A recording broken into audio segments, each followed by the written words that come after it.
ഒന്നും കേട്ടൂടാ, ഒന്നും കേട്ടൂടാ.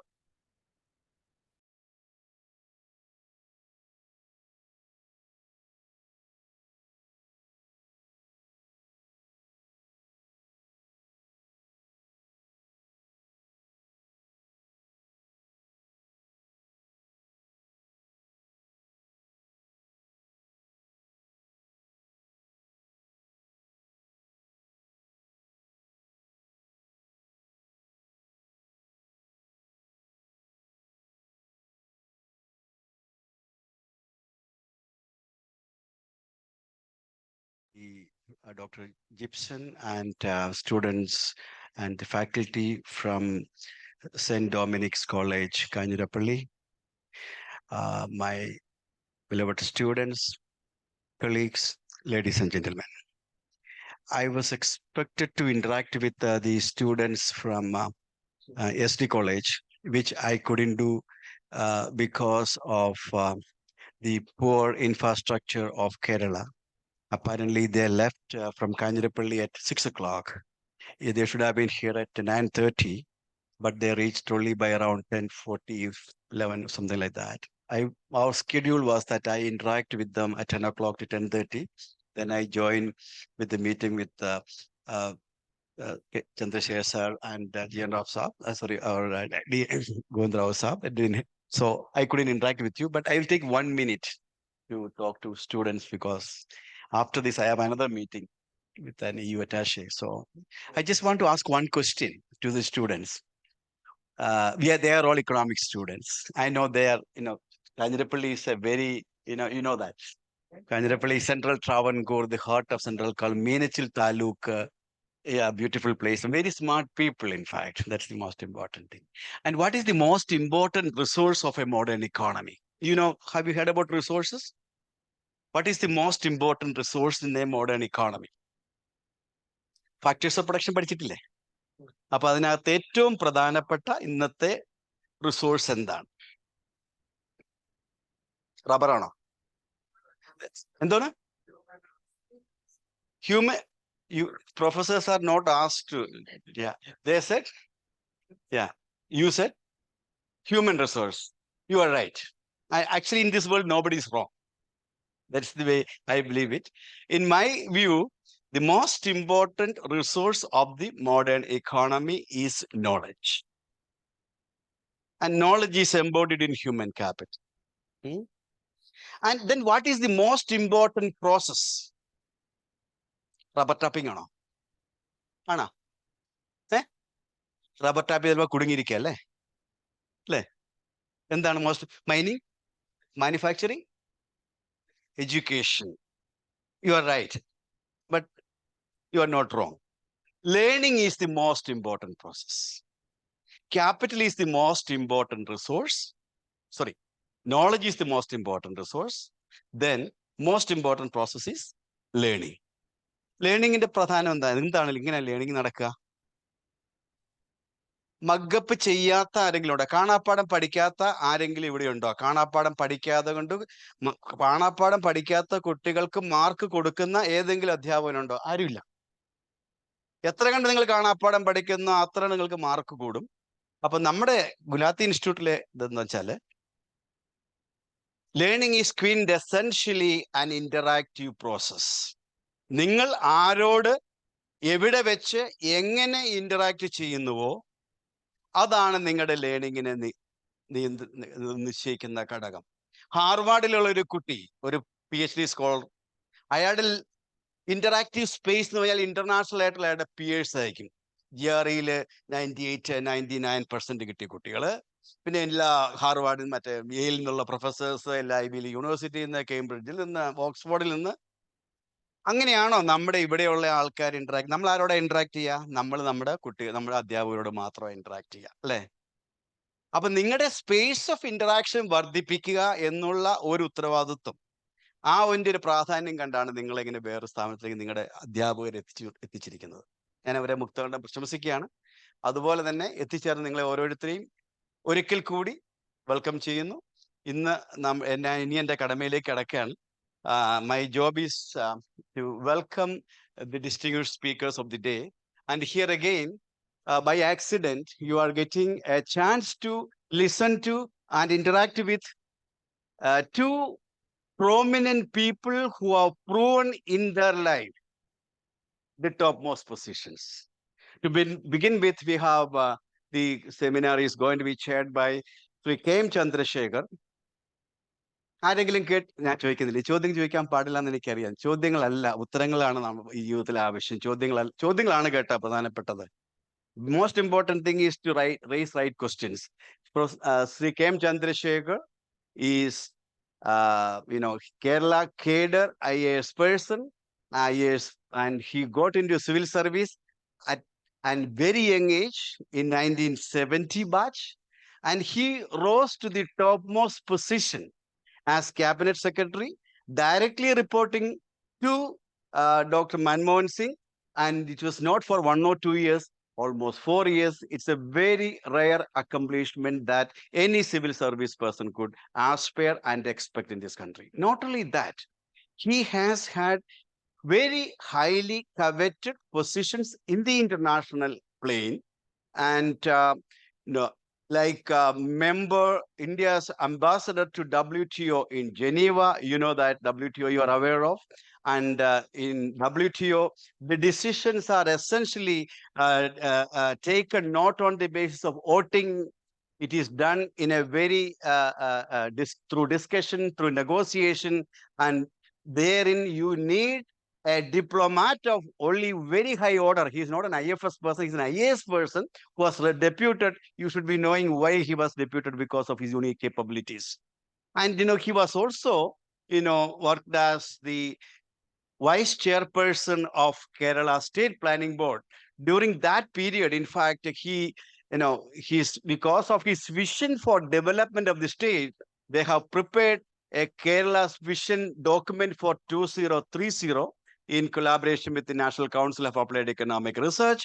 And in fact, his idea was that, when the government, I'm not going to detail it, it will be too much. Now, I have the personal experience of working with him when I was the Ministry of Commerce chair in Center for Development Studies, and he was my chairperson. And I could know the kind of pragmatism and the insight that he brings, and also the mind to appreciate. In this world, what is missing is mind to appreciate, and we are all very good at criticizing and finding faults with others. And even in a mistake which I have done, he has always seen in that way as a way of appreciation. And his recent book, in fact, it is his autobiography, which is titled as I request all of you to take a look at it. As Good as My Word, which is published by HarperCollins, wherein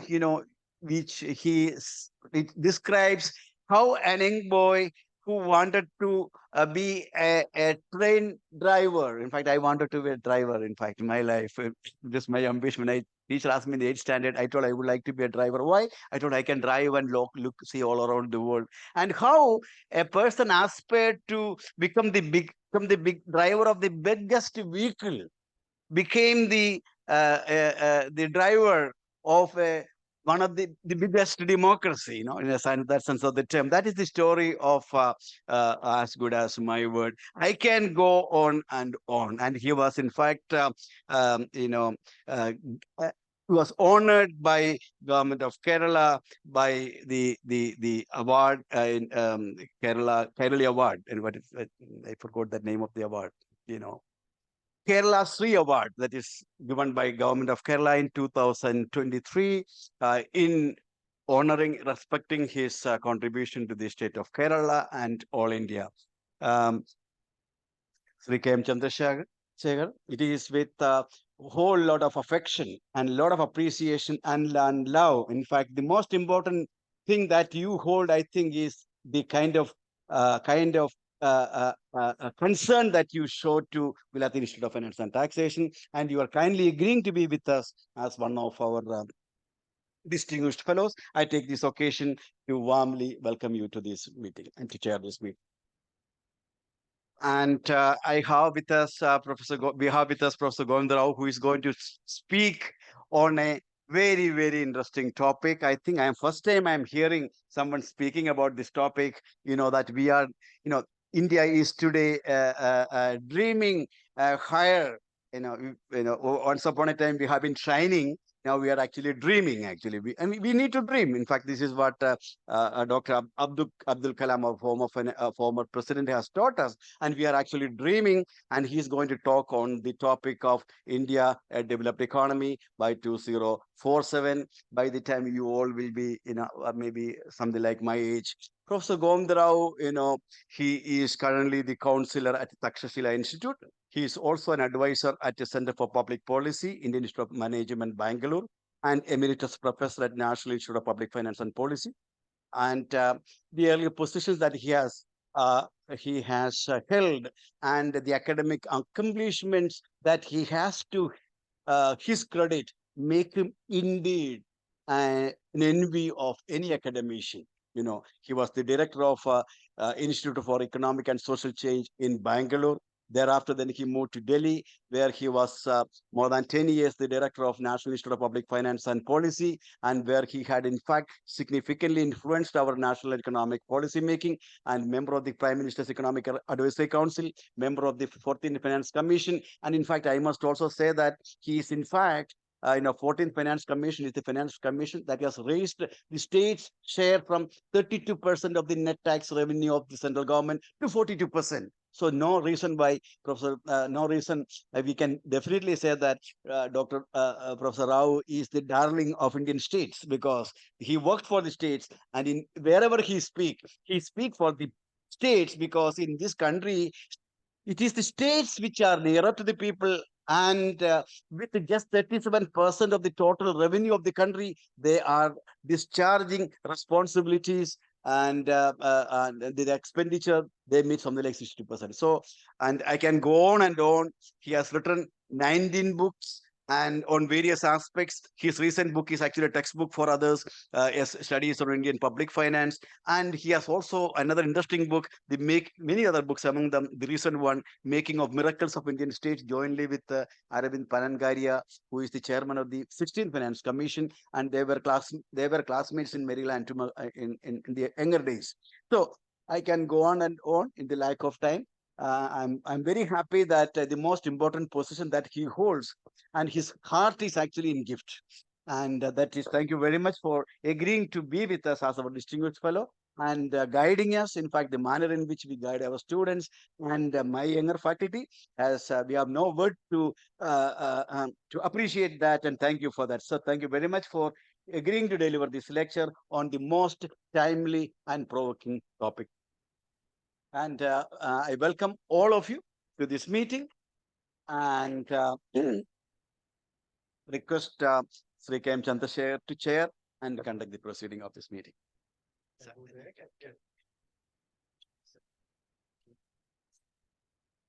I think I'll sit here because it's more comfortable sitting than standing. Good to see all of you. Good to see some youngsters also from Kanjirapalli, of all places. It's a very nice hill area. I recall in my childhood, my mother used to speak about Kanjirapalli, where the Cochin Maharaja used to have a palace. That used to be the summer holiday.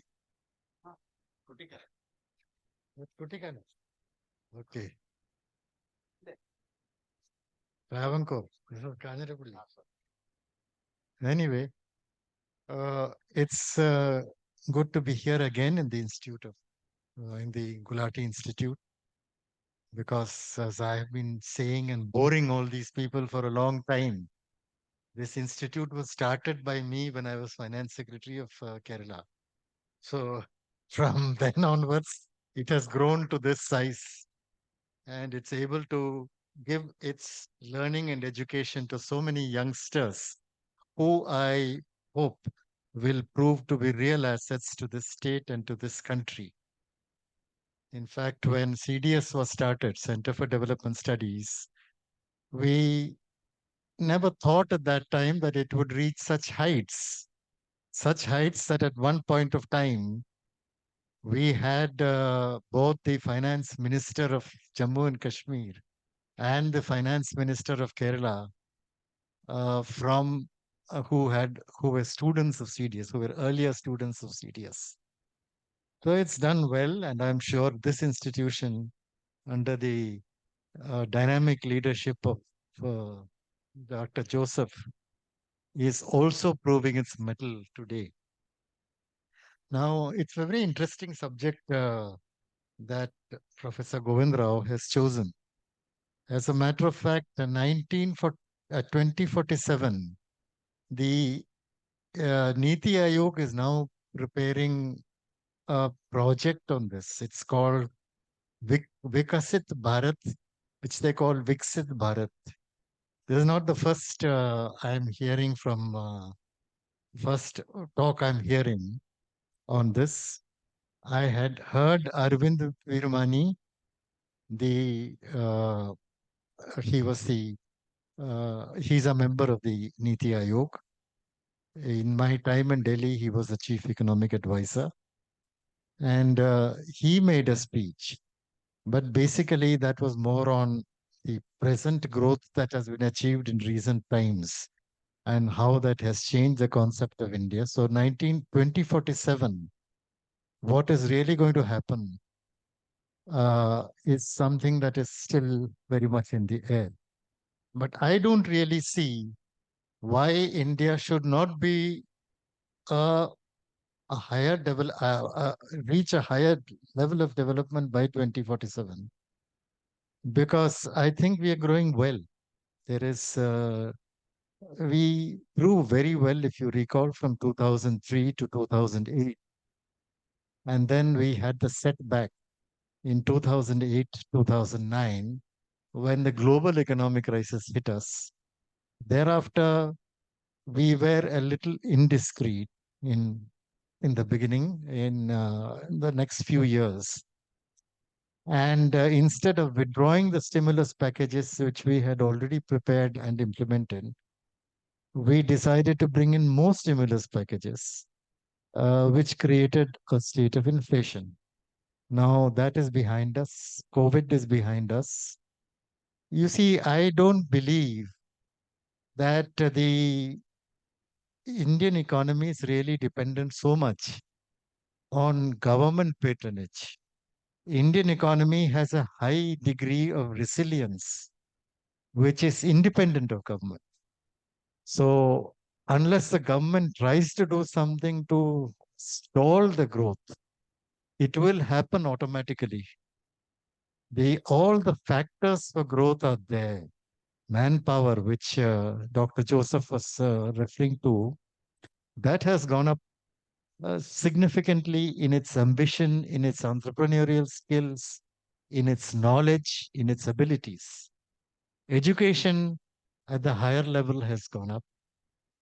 The corporate world has certainly got a great deal of ambition today, and they are willing to try out new things. And there is a lot of foreign investment coming in. So I don't see why there should be any block in our progress uh, towards development. Whether in 2047 we will be a developed country or in comparative terms, that I cannot say. But I do really look forward to hearing Dr. Govind Rao. I have a great deal of respect for him because we have worked together for quite a long time.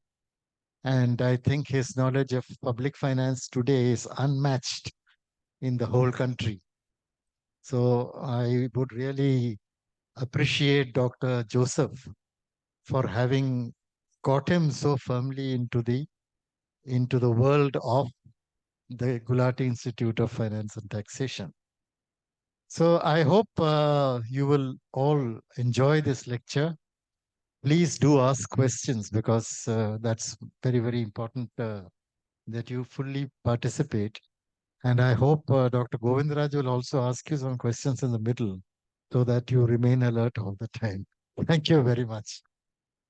Thank You need this, no? you. Yeah, Mike is there. Thank you, there. Thank you for those generous words, Dr. Joseph. And It's always a pleasure to be with Mr. Chandrasekhar. In fact, he was a great guide and a help during my period in NIPFP, which was, when I joined the National Institute of Public Finance and Policy, it was very uneventful sort of a period with the misappropriation in the Provident Fund account amounting to 1 crore and 9 lakhs of rupees. And by the time we audited the institute's account, there was a deficit of 1 crore and 16 lakhs of rupees in the main this thing. And it is only with people like Chandrasekhar who gave me, it's not that I asked more money, but then he gave me the necessary courage, strength, and those days I was much younger, and necessary courage and strength to continue. In fact, my wife told me, why the hell did you come here? The only person who supported at that particular moment. In fact, not many people know, the first job that I had in NIPFP was to go to the police station and file an FIR against the fellow who misappropriated the funds. And he was a great help. And in fact, throughout the period that he was there, and even after he became academic secretary, sort of there was a lot of help and assistance that the NIPFP has received. And if the NIPFP can talk about, in fact, you see, at a certain point of time, I had gone and met the finance minister and said that we need greater autonomy. And finance minister said that, yeah, that's a good idea. But what we will do is we will have every 5 years a review of the institute. And in that review, an expert review, they will indicate what are the additions to be done, what are the changes to be done. And the first review was done when Chandrasekhar was the revenue secretary, and Deepak Nair was the chairman of that first review, and a lot of help there afterwards we received from him. So I always very fondly remember my time, because you always have an apprehension when you go and take an institution like NIPFP, and well, that was a great help that he. Yeah. So I am going to be talking today. Oh my God, because you have more flexibility. Otherwise, anyway, I'm being technologically equipped. Yeah. Which is I have to do this, is it? So what I'll do is, I basically I'll speak about the challenge of becoming a developed country. What it means. Can we really do it? Or if we don't do it, what happens? Can we really get stuck as a middle income country? There has been an impressive recovery after the pandemic. In fact, as Mr. Chandrasekhar said, right from 2003, there has been, in fact, economic growth has been, the economy has been accelerating. But, at the time of the pandemic, there was a sharp decline in the growth, and then, of course, sharp compression of the economy. And thereafterwards, equally good recovery thereafter. Of course, everybody talks that India is the fastest growing economy in the world, fastest growing large economy.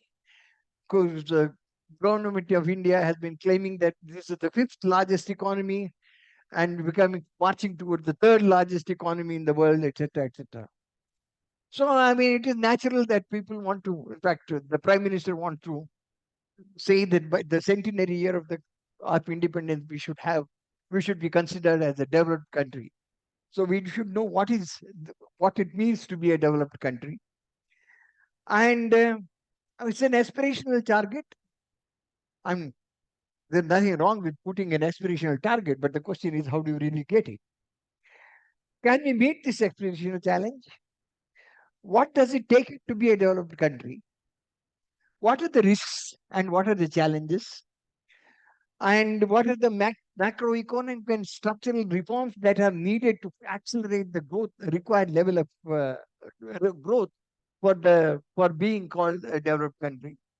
And I mean, finally, I will conclude. I mean, this is the way I intend to proceed.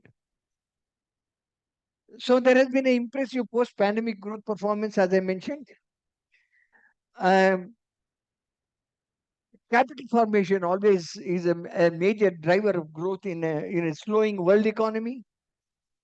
But if you really see India between the 2010 and 2020, there has been a deceleration in the capital formation. Capital formation, as a percentage of GDP, has shown a decline from almost 40% to 30%, 32%. But nevertheless, so how do we really, what is the volume of investment that is really required to be a called development country? And if you can't really, I mean, there are only two ways that you can do it. One is you have to increase the investment, alternatively increase the productivity. So how do we really, what is it that we need to do to increase productivity? What is it that we need to do to increase the investment? As I said, India has become the fifth largest economy. Okay. Um, Now, even though we say that we are the fifth largest economy and marching towards the third largest economy, you look at the per capita income, India rank is 142 out of the 197 countries in the UN Charter. Now, what does it mean to be a fifth largest economy or a third largest economy if your per capita income is 142 out of the 197? There are serious employment problems as well. Almost 2 million people join the workforce every year. And you have a huge, large unorganized sector.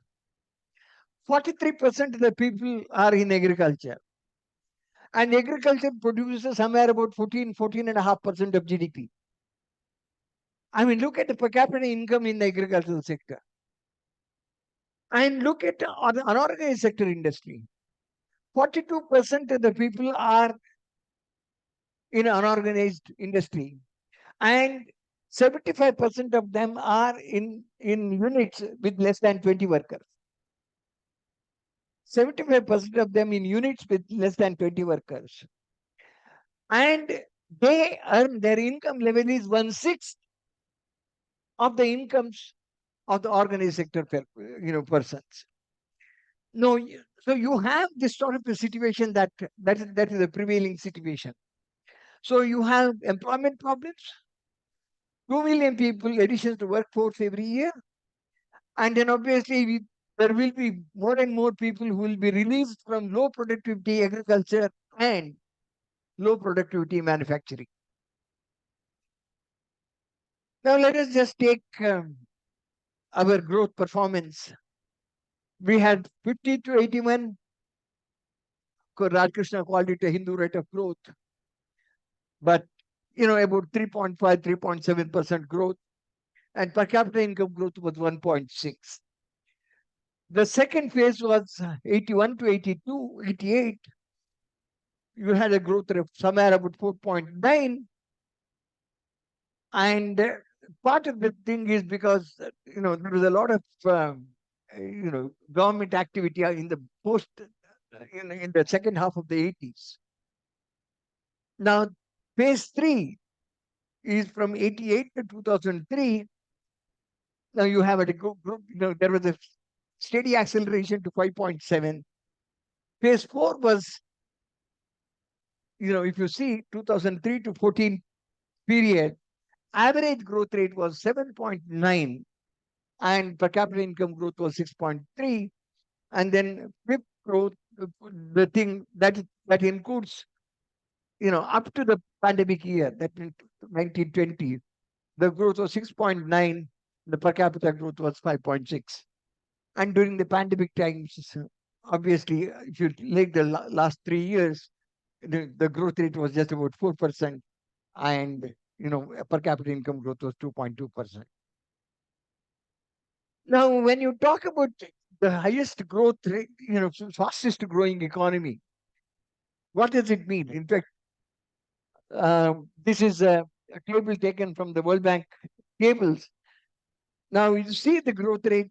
If you see um, India's growth rate, second from the bottom, for a period, if you see that from the pandemic times, from 20 to 25, if you see it, 25 point minus 5.7 was the pandemic year's growth, and then and there was a recovery 9.1, 7.2, 6.3, 24.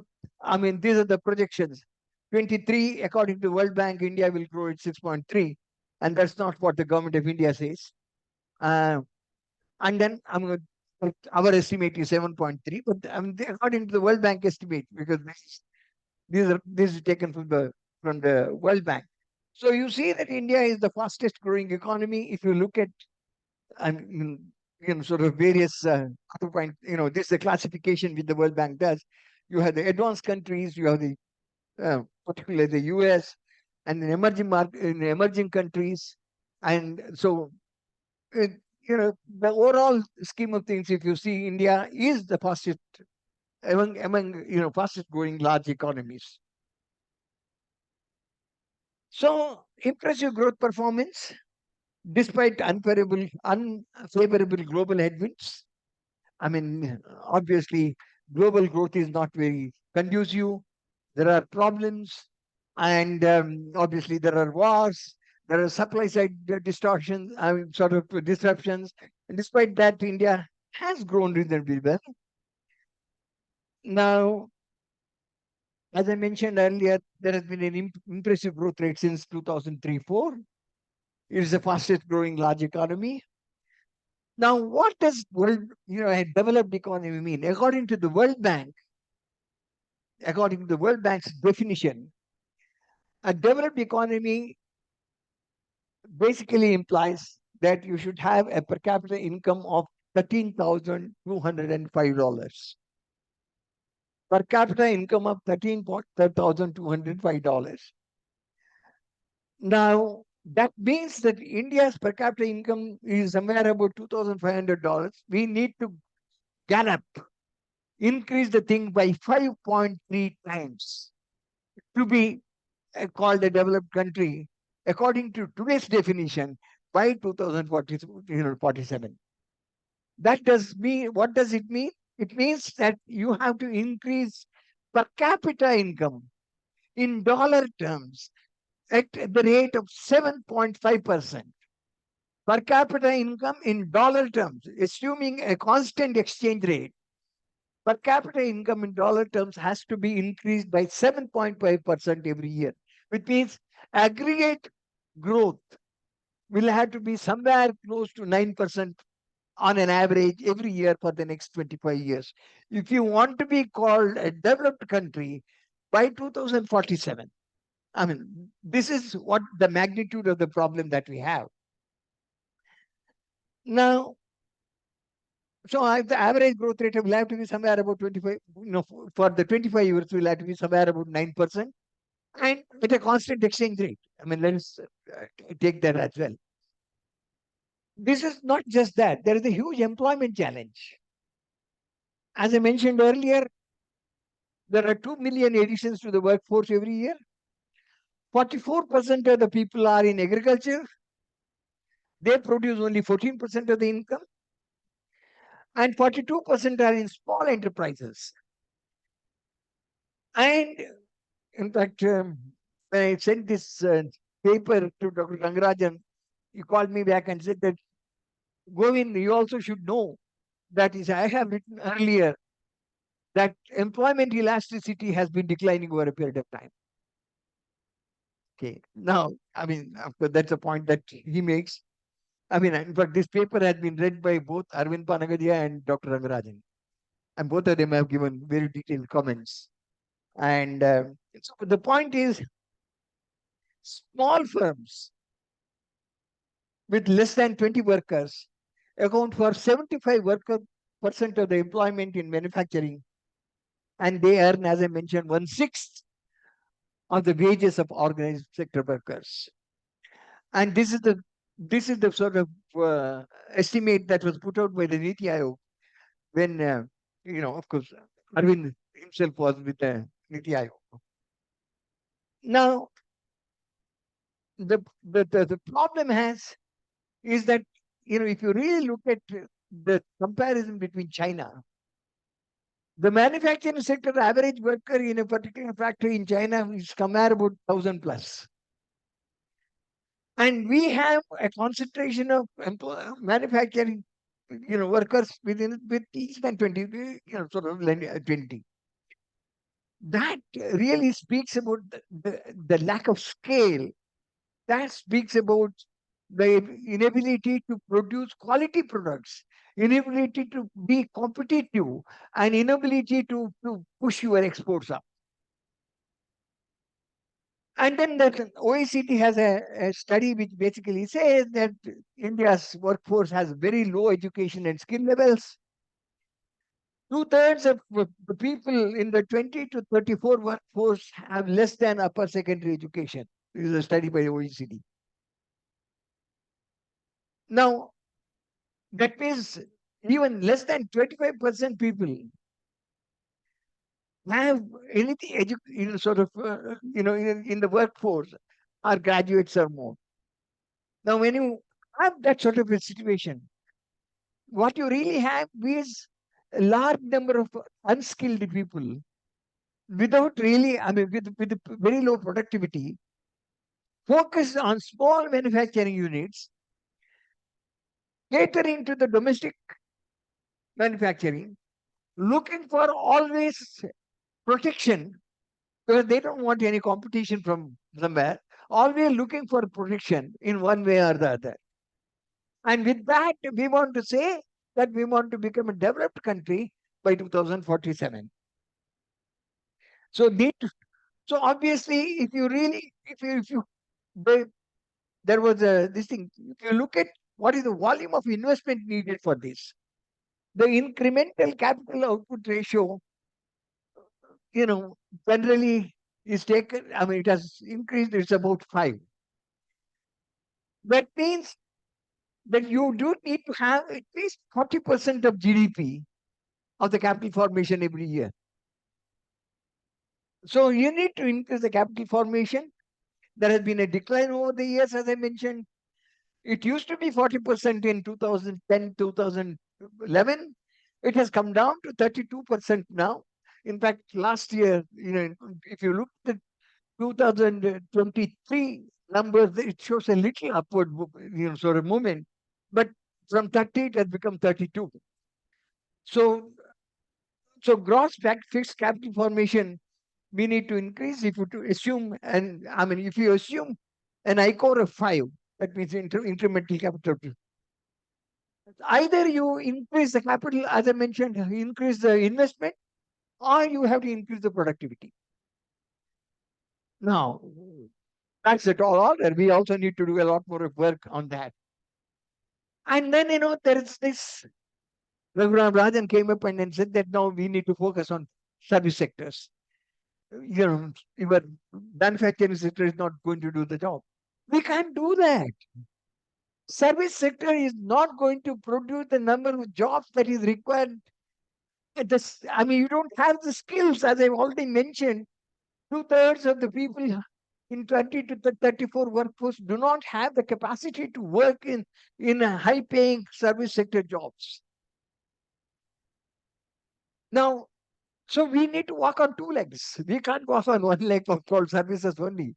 We need to focus on both manufacturing and services. So we need to increase the both gross fixed capital formation as well as reduce the incremental capital output ratio. So what are the things that we need to do? See, why I'm saying this is I'm only putting the thing, whether I'm not going to say whether we can do it or not. But I'm just putting the humans that we have at hand. Easy to say we become developed. Very nice to say. Everybody would like to listen to that. But what it entails, What are the things that we need to do? And these are the things, I mean, if we are really serious about this particular slogan, we need to really start working on that. There are some favorable factors. We have reasonably good macroeconomic stability in the country. There is the efficient financial sector. There was a time when we had, double balance sheet crisis. No more, we don't have it anymore. Banks' balance sheets are good. Corporate balance sheets are not bad now. We have a fairly advanced digital infrastructure coming into place, and that will help in, improving the productivity to some extent. So you have a healthy balance sheet of the banks and the corporates. There is a greater immunity from external shocks. In fact, in any other earlier year, if we had a 6% deficit in rainfall, as we had last year, the things could have been extremely difficult. Whether it is the prices or whether it is the various other things in terms of livelihoods. But then there was a much greater immunity in that sense of the term. So we have been able to withstand even that, adverse monsoon conditions. So there is a certain degree of immunity the country has developed in terms of the, to face the deficient monsoons. The wars have had much less impact on us. Even the increase in oil prices have not, we have been able to sort of manage the situation. And and with all that, the government has been able to increase significantly the infrastructure spending, including the additional, sort of infrastructure loan given to the states, at zero rate of interest for 50-year period. I mean, yes, there has been substantial increase in capital formation from the government sector. In fact, that's one of the things. And if you look at the growth engines in the country, I mean, exports are negative. I mean, yesterday the RBI people mentioned that, and it's a fact. I mean, net exports are negative. Now, private consumption follows income. It is not, it's a driver. It's a higher the income or the private consumption. It's not going to drive, this thing. In fact, when I was trying to say that private consumption has been increasing driving, Rangarajan told me that, Govind, put your macroeconomics right. Consumption cannot be a driver. It only follows the income levels. So, but then the major driver of the growth in this country now is capital formation. And that has come from such significant improvement in the capital expenditure in the last couple of years. And there has been, in spite of the various other unfavorable factors, there has been some crowding in that's taking place, and the private sector's balance sheets are better, and they are also making some more investments. So, you have the only thing that has been sustaining down at this moment, the only engine that is working is the investment engine. Possibly we hope that will work much faster as we go along. The task of becoming developed country, therefore, is very gigantic. We need to undertake both macroeconomic and structural reforms and further liberalization of foreign trade and investment regime. We do need to really open up much more and free the. And we do need to free the factor markets. However much we don't dislike it, so that you get the necessary scale and competence to deal with the international competition. So we do need to, as I said, free the factor markets to increase the investment and productivity and take advantage of what we call the China plus one situation. Many corporates, multinationals, want to diversify their investment from China. They want to say they want to move away from China, but they want, even when they have that, they want to have a China plus one. And much of the beneficiaries so far has been Vietnam and sort of Thailand, Vietnam, and other countries. And we have been falling behind. And we need to really do a lot more of things in terms of liberalization, in terms of, in terms of getting our act right to attract the foreign investment. Because at the end of the day, foreign investment in technology helps you to become more competitive. And for that, whatever reforms that need to be done, we need to do that. So macroeconomics wise, what is it that we need to really do? The immediate thing. Since I talk about fiscal issues, I will focus on the fiscal matters. Fiscal deficit and debt has cut 13.5% and 90% of GDP respectively into 2021 due to the pandemic. There has been some consolidation since. In 2023-24, the deficit is estimated at 9%. That means 5.9 at the center, plus about somewhere about somewhere about 3% at the state level, which makes it almost 9% fiscal deficit, um, aggregate. As achieving a 6% deficit target and 59% debt target, as we did in the 14th Finance Commission, that is the target set by the 14th Finance Commission, is simply not. I mean, it's not going to happen in the near future anytime. So you need to really rework. You need to really rework on the entire debt sustainability question. And where is it that what is the target that we need to set? More realistic target that we need to set. And that's one of the things that we discussed before coming here. Even as far the states are concerned, we need to see how we can talk about, we can get away from this one size fits all thing, and then see, sort of on the basis of not just a mechanical thing, on the basis of the repayment capacity. How do you really work out? How can we really work out the sort of debt deficit and debt targets for the states? So that original thing which came from the 12th Finance Commission, where they said that fiscal deficit should be 6% of GDP, and then the debt should be about 60% of the GDP, no longer holds, not at least in the near future. Now, nor is reaching the debt of 100% of GDP, like the Article 14 document of the IMF this year, basically says that if there are shocks that come in, India can have 100% India might reach 100% of GDP as a debt. There's a warning that they have given. But that's also not going to work out. I mean, this is only a sort of cautionary thing, and I don't take that very seriously. But the fact of the matter is, we need to really rework what should be an appropriate level of deficit and debt at the union and the state level, and how we should get there.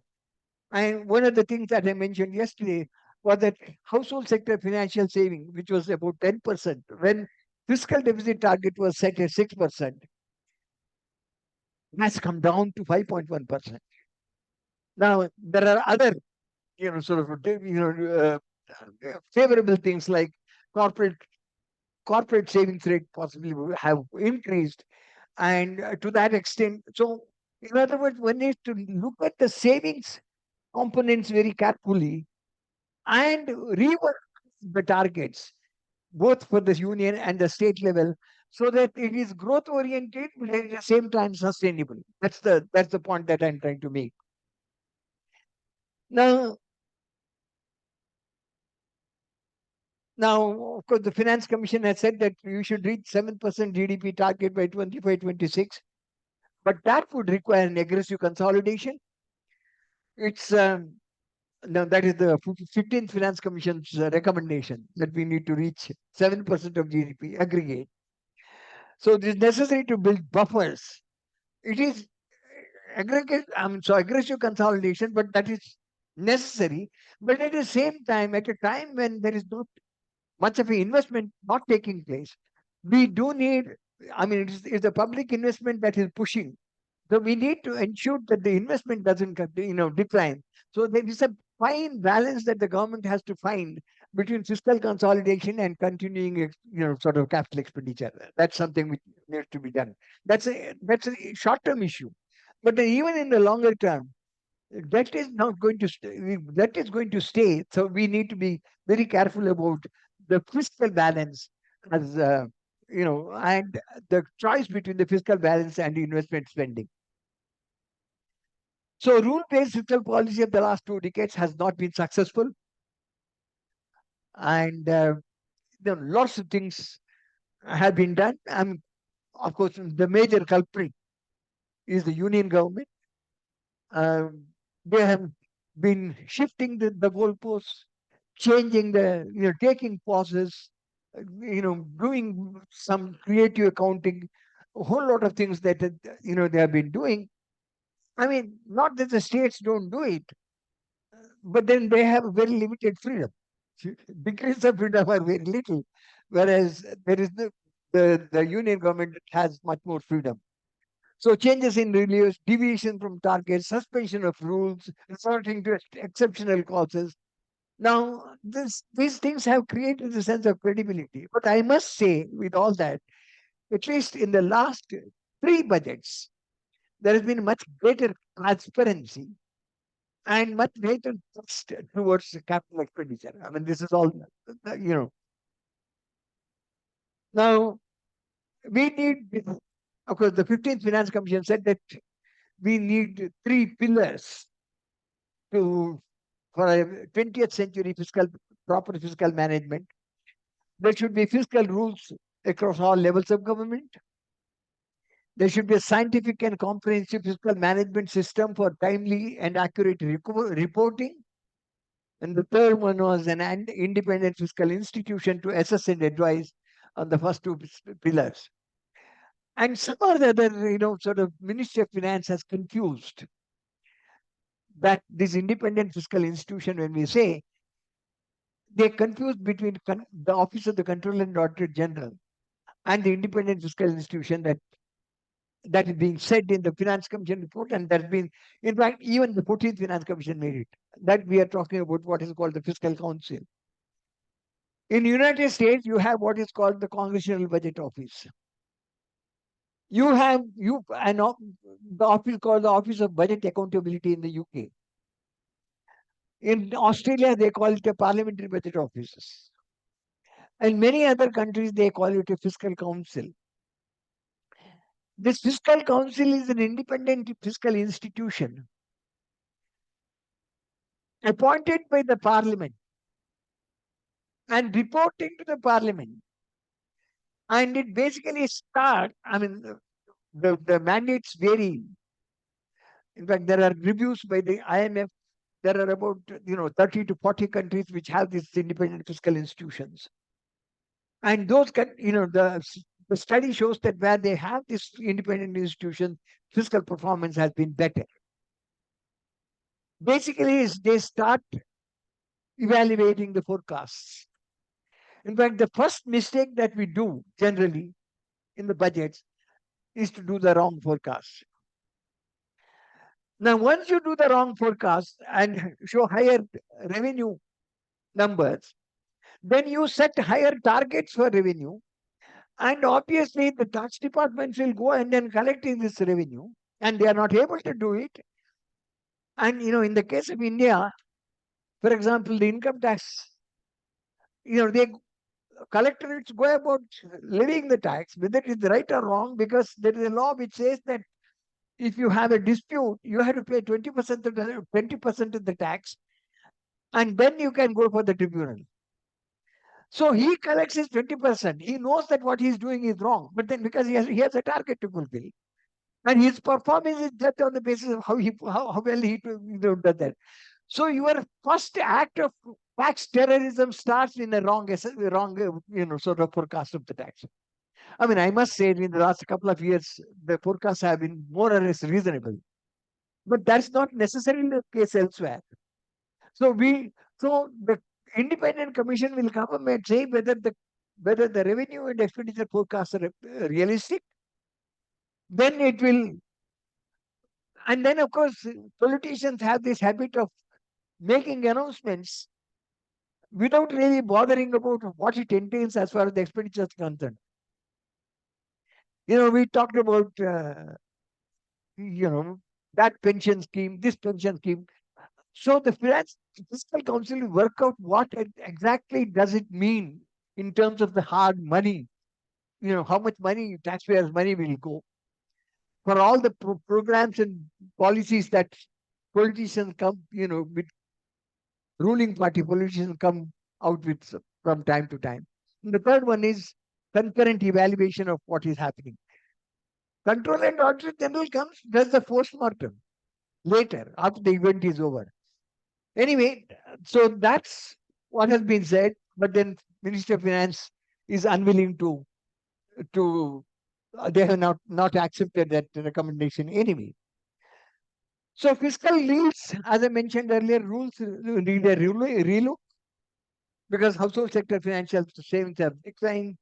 So we need to keep the increased capital expenditure and spending on skilling, education, human capital, and then obviously phasing out fossil fuels. I mean, this is the third dimension that we need to have, because if you say that sort of 2/3 of the workforce in the manufacturing sector does not have the qualification of higher secondary, then obviously much more work focus needs to be done on skilling them and sort of improving their skills and productivity. So fiscal reform, so that's a part of the fiscal thing. Fiscal reforms that would also require phase of subsidies and transfers. One of the important things in all democratic polities is the influence of what my friend Mansur Olsen used to call sort of distributional coalitions. They are interested in distributing the income in their favor. They are not interested in producing the income.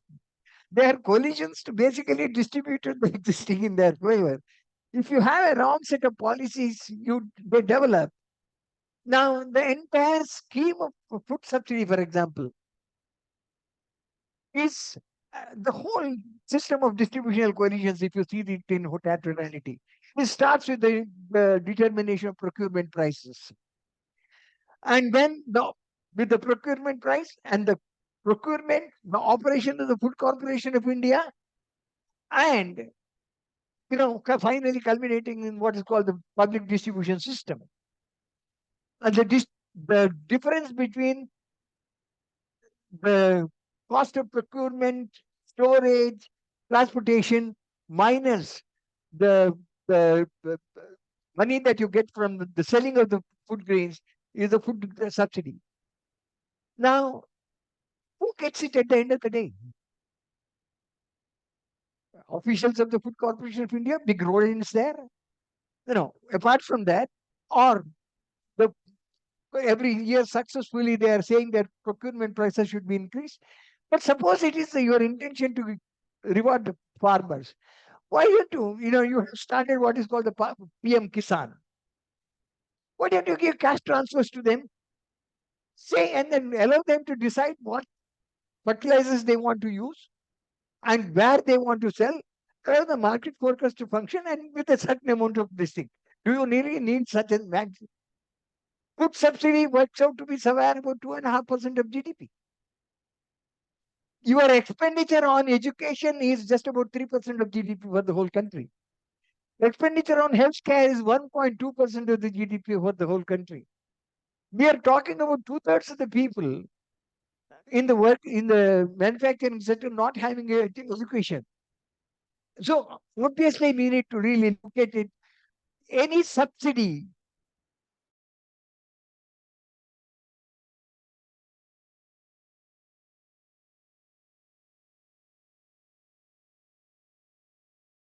all these with the cash transfers. And you need to have a complete change of the mindset we need to have. Because what we are looking at is a huge task. But anyway, I was just giving an example. There can be many other examples or that may not be the right example. That's not the point. But the point is, I mean, look at the case of state like Punjab.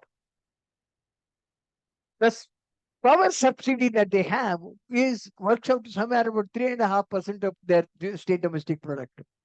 Entire money that they borrow, they're allowed to borrow, goes for meeting the power subsidy.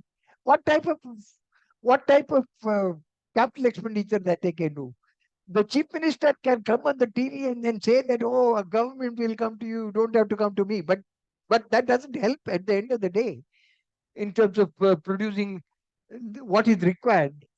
So, and then the type of distortion that it has created in terms of uncontrolled mining of underground water because electricity is free.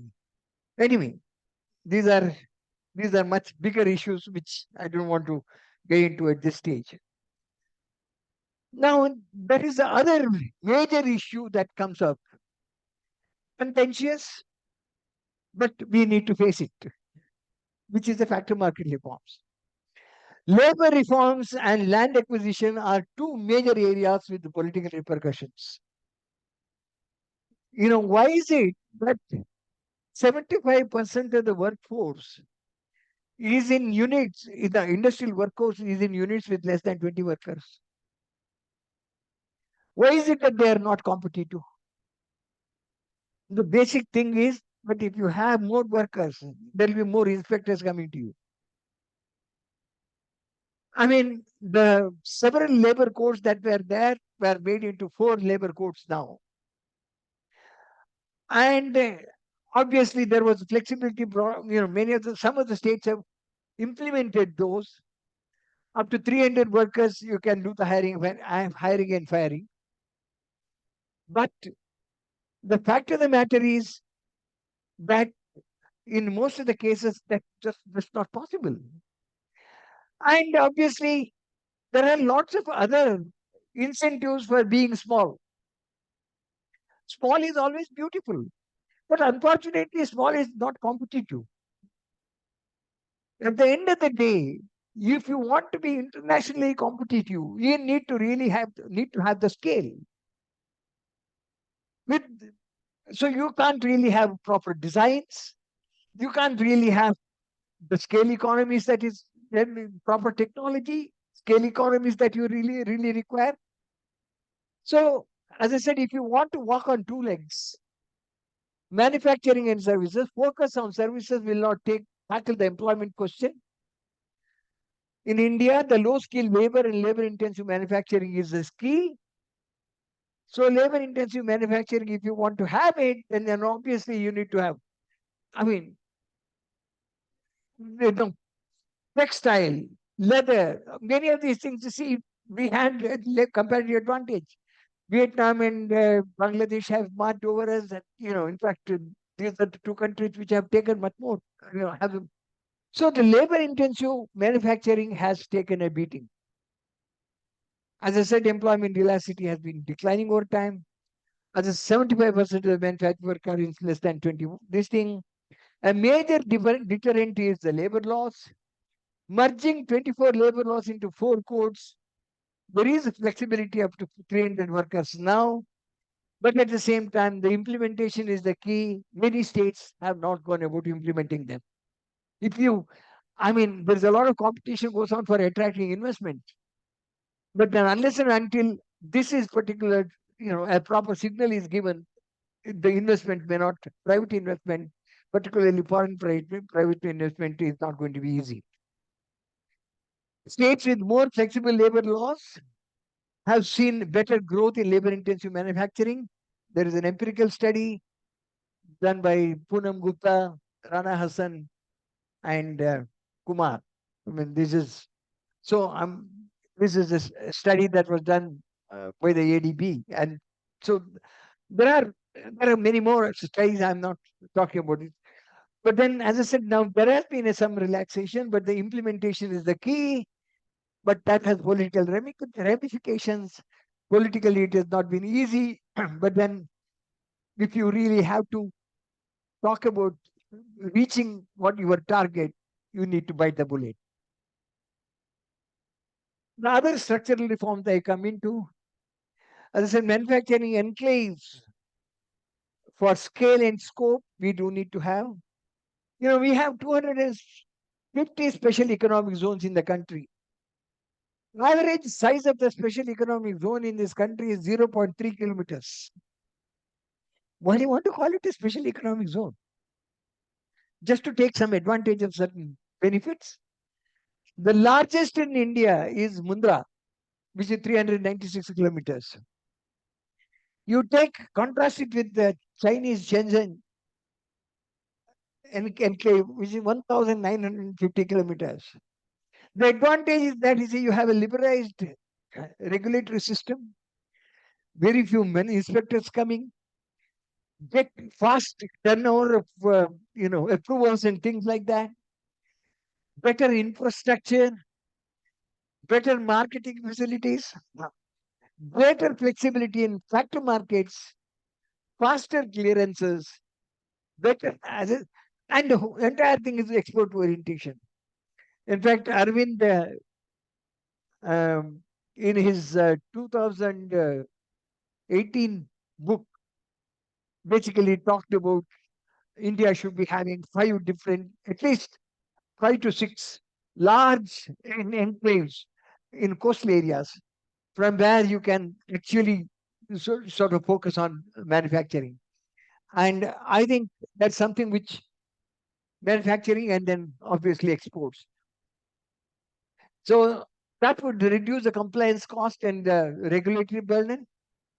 And in general, there is a need for reducing the compliance cost and regulatory burden.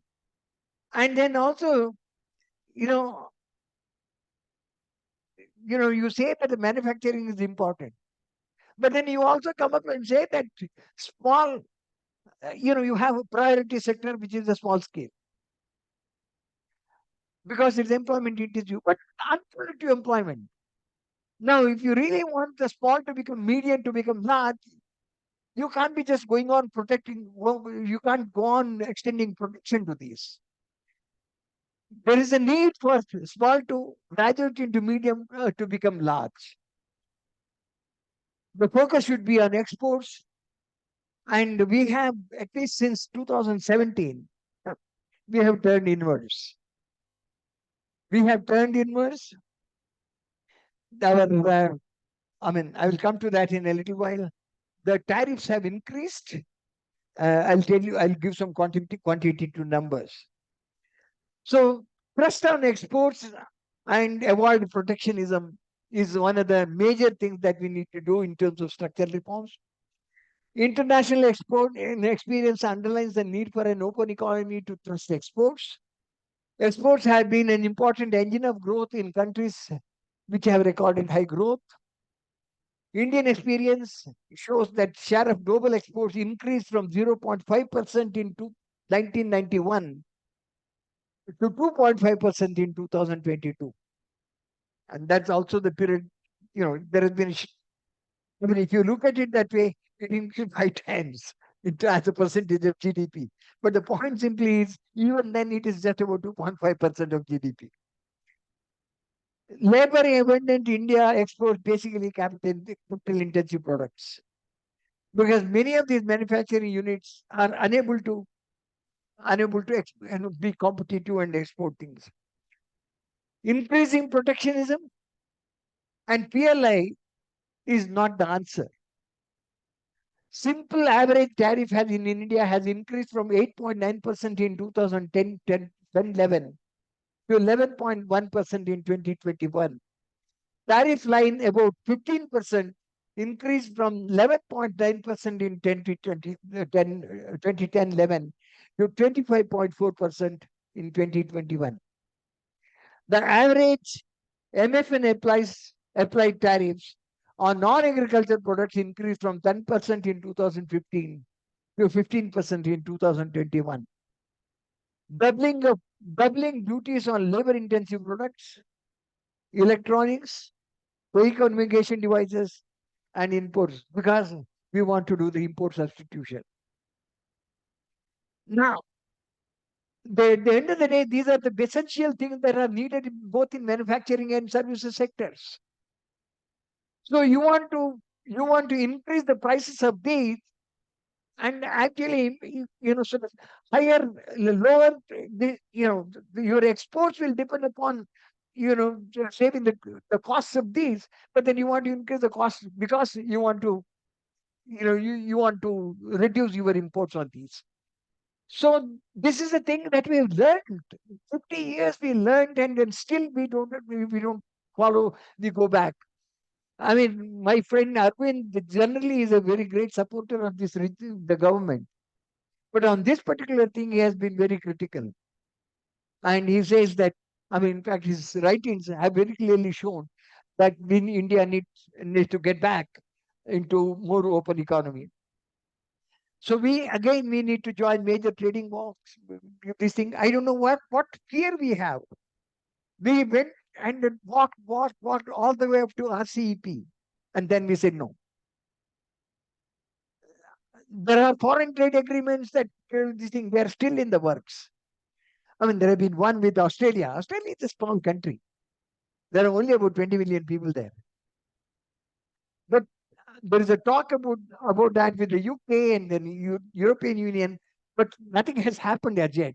But we do need to really increase the thrust on export, thrust on trade. I mean, these are essential. Again, if you don't want to, if you are not saying that I want to become developed, then do what you want. But if you want to say that I want to become developed, then walk the talk. Import substitution and PLI is not the answer. The infant industry argument which is put, we should allow the infant to grow into an adult. The infant will remain an infant if you go on giving protection, forever. There are other sectoral reforms. Now you have insolvency and bankruptcy code that has been missing, which is a very important reform. It's important, but we need to speed up. There are two problems with that. Of course, there are not enough professionals, and they need to train them. Apart from that, there is a huge delay still in dealing with sort of solving the problems, and then there's very huge haircuts. That means, sort of things are not as efficient, but they need to do. If there has to be a proper exit route that has to be created if a particular sector is inefficient. Farm sector reforms. See, this again is intertwined with the earlier thing that I talked about, the Food Corporation of India and the thing. We don't want many procurement agencies. We don't want to give the freedom to the farmers to go and sell where he wants to. And we want everything to be controlled. So it is important for phasing of subsidies and substituting with cash transfers, the farm sector reforms. Well, whether the way in which the government did is right, no, I'm not saying that. The farm sector basically is in the agriculture is basically in the state sector. I think state should be, I mean, in fact, the thing should have done in a much more consultative manner. Now this only has created more trouble because you try to push something without, and then obviously that pushing something which is not in your domain, that creates a reaction which becomes easy to, it becomes very difficult to overcome. Now, other thing is we need to really have a relook at the role of the state. Now, in Karnataka, there are about 27 Mayura hotels run by the government, and then 5 forest lodges. Karnataka runs a soaps and detergent factory. Now, I mean, that's a lot of resource. Let us understand that. Now, I'm recently they found out that somebody else is taking Karnataka soap and detergent factory and then selling sandalwood soaps. So, is it that you have a comparative advantage in running soaps, detergents, hotels, and things like that?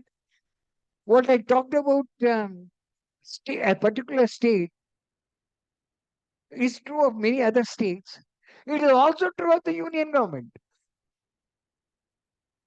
That means, but are we not really? I mean, in fact, you say you can sell off many of these and then retire your debt and reduce your interest burden. Your interest burden today, Union Plus, at the center level, almost 40 to 42% of the net revenue that is generated this goes to interest payments. Now, I mean, you can at least you have. I mean, you are not going to do any harm to the country by selling off your soap factory or Mayura hotels. And each one of these hotels has huge tracts of land.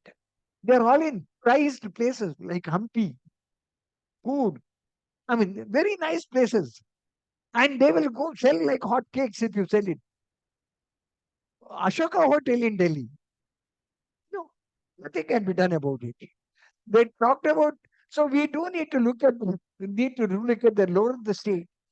Don't say that we have burden, this, we have resource, but then we can really use that resource. There has to be much greater focus on education, healthcare, and skill development because the new people coming, I mean, they need to be educated, skilled in employable jobs. Much more needs to be done on that. And and then the other major thing is the legal and judicial reforms. If you really look at it, in this country, the government is the biggest litigant. Now, for everything, government has to control and then go for. So, and then of course, the legal fraternity has its own way. I mean, every section has its own special intergroups. It's the teachers who don't teach, the lawyers who don't practice law. It's the doctors who don't treat. So you have this particular problem, and legal and judicial reforms and dependency, and obviously the basic function of the state, role of the state, which I keep talking about, is the protection of rights and life and property of the individuals, enforcement of contracts. And then, if you are not able to enforce the contract and protect the property rights through a proper, very speedy resolution, I mean, obviously the state has lost its value. So, as I said, when government is the biggest element, the question is, should it be? Well, the task of achieving a developed country status in 2047 is gigantic. While the target is aspirational and worthy, a lot of reforms are needed to achieve it. If you don't do these reforms, if you don't grow at the rate, you will be stuck as at the middle income. You will be you will be faced with the middle income trap. That's basically the point. The question is whether you want to be trapped in the middle income category or if you want to grow. The slogans themselves are not going to do the job. If you want to avoid the middle income trap, you do need to bite the bullet, as I mentioned. The fast the fast growth of the economy from 2019 gives hope that target is achievable, but we need to work. Many of the reforms outlined above will have to be front loaded. Even if the country can achieve income levels close to the target, achieving employment is much more difficult. You may say that I have grown, but at the end of the day, you need to create employment for the people who can join the workforce. That is a much more difficult job. Half-hearted attempt cannot achieve the intended result. We may end up with the middle income trap. If we have to avoid it, we should start the reform process in all earnestness without much loss of time. Thank you.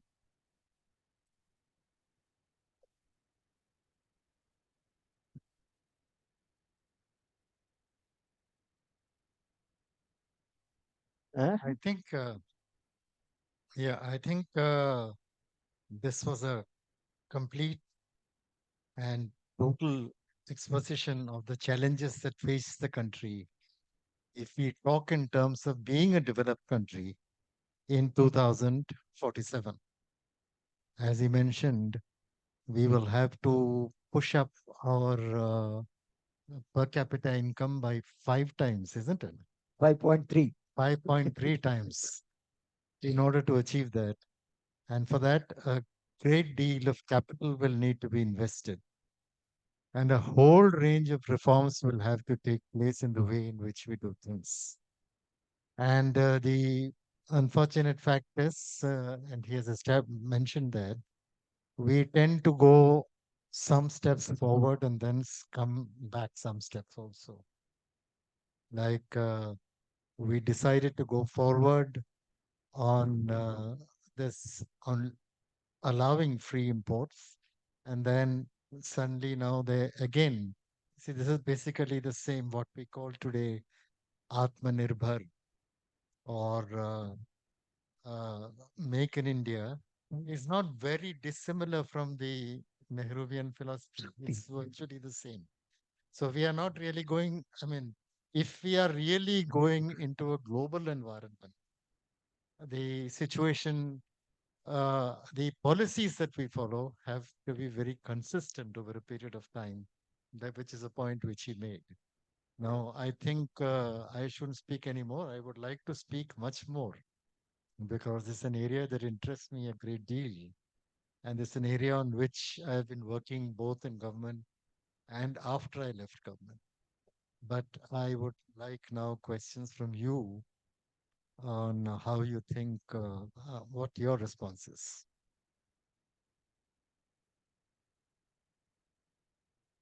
Not many questions because we don't have much time.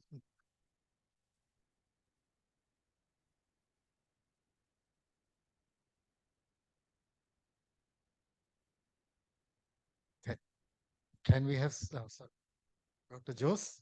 No, I thought I would give that privilege to the students, but then since Professor Rao, you have been talking about the crucial importance of liberalizing the factor markets, um, which is extremely important. And we have got a lot of baggage we inherited from the past. But then let me tell you, in the past, government had a role to play, leading employment creation from the front at a time when the kind of capital inflow was limited, our access to the global value chains were limited. If you think the state had a role to generate income distribution, it was to go into numerous ventures where their presence now appears to us as questionable. But I mean, like the Karnataka case, you were mentioned that there are numerous restaurants and hotels and forest lodges which are not necessarily in the domain accepted. But then, if you want to get out of the middle income trap, the all important question of modernizing, technologically upgrading, these things have got to be taken up with a management mission. It can certainly be done in the state sector, but if you want to reform, that brings us to the crucial question that our factor markets, the labor market is constrained because the very familiar argument you have been hearing from the time of independence that we have got a labor aristocracy sitting on top and essentially stalling the future. But then let me tell you, what do we do? I mean, with all the employment is being created outside the formal sector. Employment is merely drifting entirely to the informal sector, where rules and regulations just don't apply. And with that, the income, an average household in the urban area, be it in manufacturing or in the medium service sector, it's not more than 20,000 rupees a month, which is not a big deal. All over India, you find this amazing similarity in urban area with regard to the average income of of a urban household with regular income. They're not formal. They're not protected by the social security regulations. They just get a monthly income. And that is no great shake. Fact of the matter is, we cannot go further down. Therefore, when you say the economy has got to grow up on the base of enhancing consumption. An inevitable requirement is how do we raise their income? How do we raise their wages? With such a vastly saturated market, meaning employment opportunities being limited, all those things, the very familiar argument. But the matter is, we don't have the kind of infrastructural support for employment creation. And the sector which is dominating, they're only keen on plucking the low hanging fruits, sucking the juice, and throwing away everything else. And unless that particular state of affairs is stopped, and somehow we create the kind of income base for people, which is very much in the possibility domain of possibilities by the state. And I think that's what we need to do. And it's not going to raise the cost of labor. It's not going to make us uncompetitive in the world markets. Take China, for instance, ruling the roost. I mean, in the manufacturing sectors with your favorite ratio, 1,000 plus for an enterprise. Fact of the matter is, when income and their productivity increases, their wages too increase. And their exports suffer because their cost of production increases. They are not deriving the kind of huge economies of scale in the manufacturing sector. Sorry, I'm not going to take more time. Then employment is drifting to the less developed countries, Vietnam in particular. I mean, in Bangladesh, I mean, wherever they are able to have cheaper labor resources. And we are probably poised to gain from that, but that's beside. But our advantage is in the services sector. Let me repeat. I mean, I greatly appreciate the point that Raghuram Rajan made, that we ought to focus on where we have competitive advantage, sir. Please. I mean, in all these enterprises which are there in the Technopark or in Bangalore or everywhere, registered under the Shops and Commercial Establishments Act, they are given maximum freedom to pursue productivity enhancement measures. With the net result, they really have got a commanding position in the global economy. They are placed in top positions in the global value chains. And what I'm trying to say is, it's not the labor inspectorate which creates the trouble. We are able to absorb them into reasonably paying jobs because we have created the kind of urban infrastructural support for that. And I think if we want to emerge as a manufacturing power also, we need to create that basic infrastructural support, which we are lacking. Thank you. Sorry. Okay, thank you very much, Dr. Joseph. And he was obviously this whole talk was on what it takes to achieve a developed country status by 2047. Dr. Jose has given another angle that is that the most important aspect, or is there something else that is more fundamental to the poorer sections of society? That is what I got from you. Yeah, one of the two. I mean, it. I mean, in the process of creating a highly developed society, does it also have to, in a way, create problems for the lower sections? Does the lower half of the pyramid have to go down? It's an interesting point, and I think as we go along in policy making, we have to decide on the route we are going to take. Now, I would like a question from Kanjirapalli.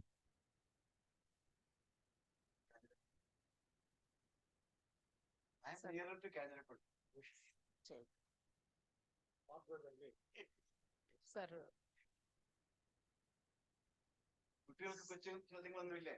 It's all about you. You're about you. See, by 2047, none of us will be there.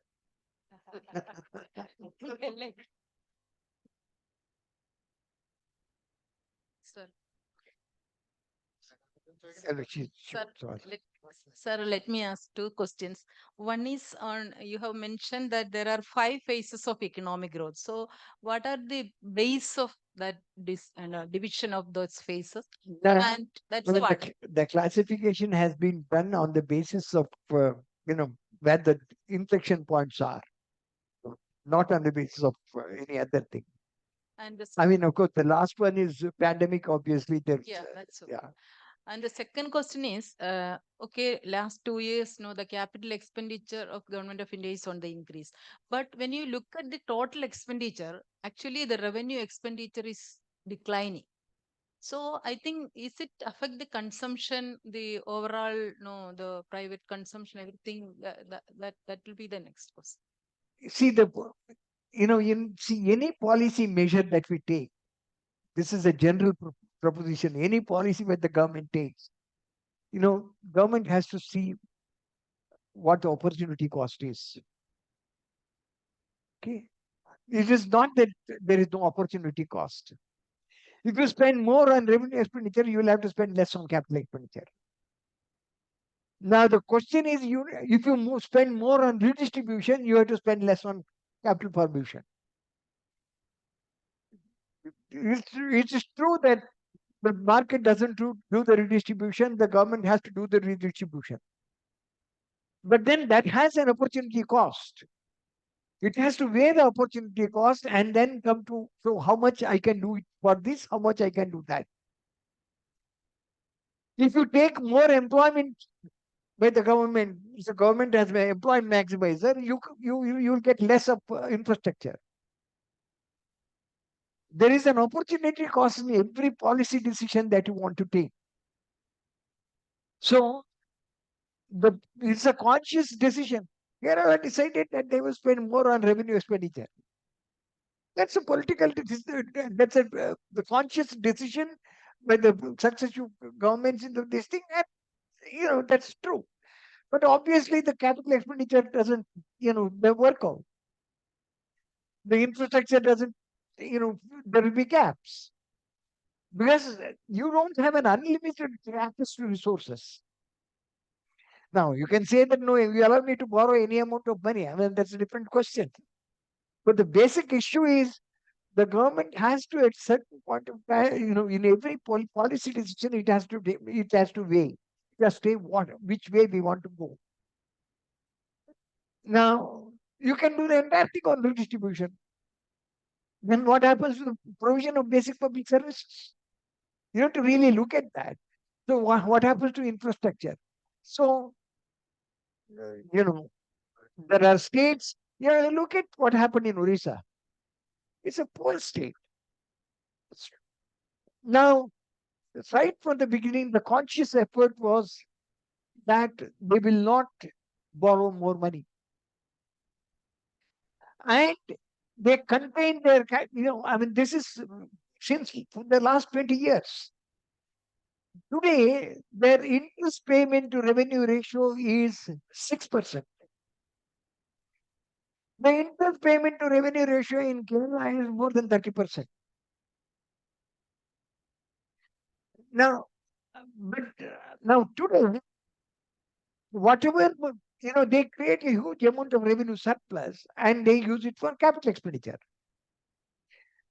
Of all the people, today we'll be talking about Uttar Pradesh. Capital expenditure of Uttar Pradesh in 2022-23 revised estimate is 6% of their state domestic product. 1.7 or 2% is revenue surplus. Uttar Pradesh is a very poor state, second lowest per capita income state. Still, they have created, in fact, a discourse, irrespective of whatever you say. Yogi Adityanath said that I want to become a $1 trillion economy. Nothing else matters to me. Ayodhya is a part of the entire scheme of things. It's a worked out pattern of the entire scheme of things. He wanted to become $1 trillion economy. For that, he has given a contract to Deloitte, which is about 130 crores to work out the strategy. And they're working 24/7 on that particular thing. And it's a second lowest per capita income state. You won't be surprised. The entire discourse is on the development. And they are trying to, sort of create capital expenditure, infrastructure. It's also getting a lot of help from the central government. That's also true. It's the fact of matter. But the important thing is, but they are also doing that particular work. And we do need to recognize that. That's the point I'm saying. Revenue expenditure is also good. Nothing is bad. But the point is there is an opportunity cost, and you need to see, and policymaker has to weigh the opportunity cost and go about it. I just wanted to. I mean, like I'm representing Kanjarapalli because they are bit sleep. They all got up early morning, traveled. That's the reason. So I'm asleep. Yeah, yeah. I think you could not have been more provocative. The lecture could not have been more timely. It could have been more elaborate. Just one, I'm just sitting there. You made a statement saying that we need to have a strategy of walking on two legs. We need to increase investment, gross fixed capital formation. We need to reduce your capital output ratio. In 1986, when I met Sri Jairam Ramesh and he was OSD to Mr. Abid Hussain, he prepared a note and gave to me. I was an innovation scholar. Idea was that at that time our R&D investment ratio to GDP was at that time something like 0.8% of GDP. He wanted to raise this to 2% because at that time it was 2% for South Korea. In fact, I had a paper on India South Korea electronics that brought me close to him. And that 2%, even today we have not reached. In fact, our GSDP is lower than what was there in that note. And for that matter, for China, they were actually lower than us at that time. Now it is 2.3 or something like that. Ideally, Mr. Modi rightly said, when the states grow, India grows. And are we really made to grow? You rightly, you being the darling of states, you should, how much we are constrained. And I think we need more Govinda Rao, Professor Govinda Rao's like people to enable the states to grow so that India grows. And if you think that, India can grow without the states growing, and our R&D figures, which yesterday our RBI people's discussion. So I forgot to say that we had a wonderful discussion, and thank you that you came at least today. Your health was not permitting yesterday. Thank you very much. Now yesterday they worked out, of course, not a very correct method. They said that the state level R&D investment is 0.1%, not even 1%. Point, 0.8% at the national level, and it is 0.01% at the states level. I mean, it is not a very correct way of doing it. We estimated for Kerala, first R&D reported at state level for India, for Kerala last year, we published it. It was at a 0.38% we could arrive at. But even that's only half of national level. But I'm trying to say that the idea of devising strategies to become more productive, that is possible only through innovation. Building systems which making vibrant system of production, innovation and learning, because learning, innovation and competence building systems very important. And I think all what you actually talked about is actually we have no quarrel on that. I think we need to work on that. But one naughty question is, according to your table, you have already given the trick for us how to become. During the period of phase 4, we had something like 6.3% per capita growth. What actually happened at that time? You try to replicate that in the coming years, that may do the job. And how much we have drifted from there after that. Perhaps that may be the trick, the easiest trick to do the job, perhaps. Now, I'll start with the last one first. And that was the time when he was there in the cabinet secretary. Yeah, he was there at the cabinet secretary. Quite apart from that, that was the time when global growth was also much this thing. And India's exports were increasing. That's one part of it. India's savings GDP ratio touched 40% of 40%. There was a substantial increase in that. And that lived for 3, 4, 5 years. Thereafterwards, obviously, things went sort of. Now, coming to your the issue of research and development, whether it is the union or the state, again, I go back to my point that I'm taking. that amount of money you allocate to different this thing, there is a no, there is an opportunity cost. The policy makers think that there is not much in research and development. You don't put it. One, two. World over, much of the research and development takes place in the private sector.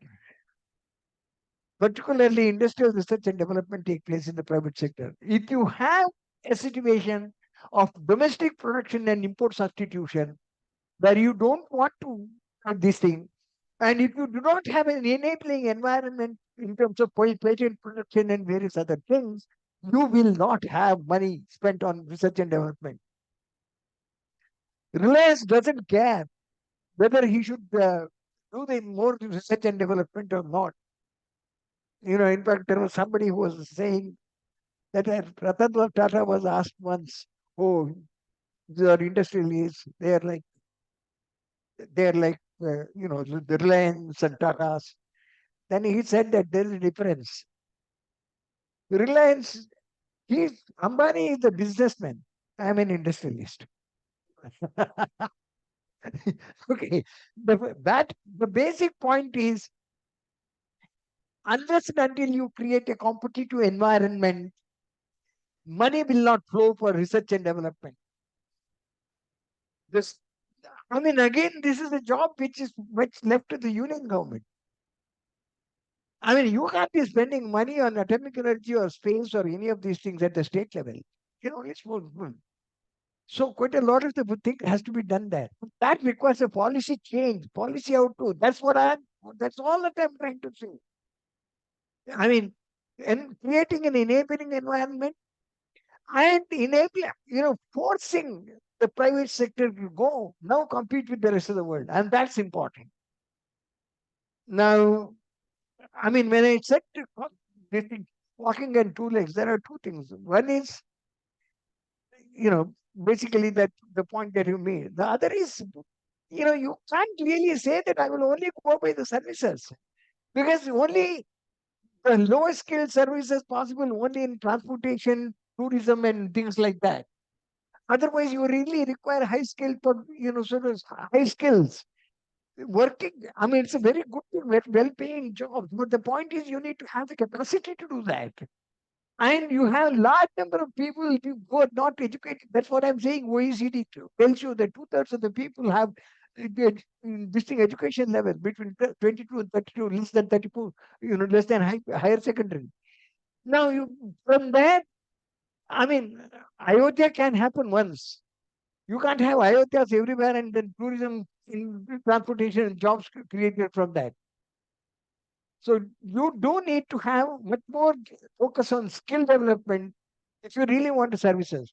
I'm not saying that services will not create jobs. Yes, they do, but then they can't create the jobs necessary to accommodate 2 million people every year, plus people in the low-paying jobs of 44% in agriculture and 42% in the industry, who get 1/6 of the pay of the organized sector people. They also have to be given, better to, this thing. If you really want to do that, then I think you have to walk on two legs. One leg will not do. That's the point. Okay, I think can we call it a day? I think. Okay. So thank you, all of you, uh, for having attended this meeting, and thank you, Dr. Govind Rao, for the extremely, stimulating kind of uh, talk that he's always used to giving. Whether he is sitting here before you speaking, or if he's in a government meeting, he would give you the same talk. So his views are very clear. And I am glad that we had an opportunity to hear him today. I've taken a copy of his text also, because it gives a lot of information basically on I'll send the paper. There is a full paper on this this. paper. If you can send it to me, I'll send it to him very and fine. he'll share it with you. Because we keep talking about 2047 as the cutoff year when we will become a developed country. But what does it entail? That is a question which he has asked today. And Dr. Jose has asked the counter question: is it worth it? That's another question. Uh, anyway, these are questions which are to be handled at the policy level. And No, that let's- question has to be answered by the government. by the government. The people who really put out that particular objective. Yes, no, they have decided, but the question still remain. It's remains hanging. So let's all reflect on it. And I suggest that when you go back to Kanjirapalli or you are working here, this you could have a kind of internal discussion on this, which will help you to understand the issues a great deal more and look at the how the Indian economy is presently progressing. Thank you very much to all of you. Yeah, there is formal lot of thanks. Dr. Shensi will do that. And please excuse me to go because I have a guest coming now.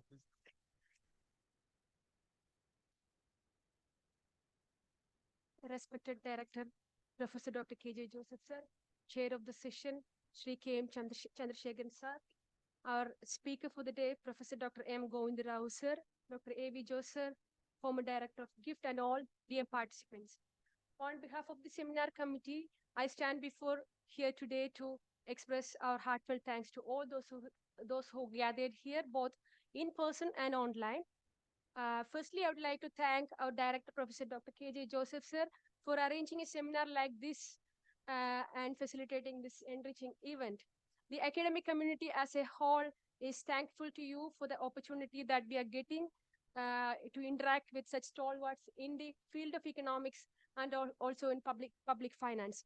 On behalf of the academic community in GIFT, I would like to express my sincere thanks to you, dear sir, and Sri C.P. Chandrasekhar sir needs no introduction among the academic community also. Anyway, our director introduced him in a very detailed manner, so I'm not elaborating much.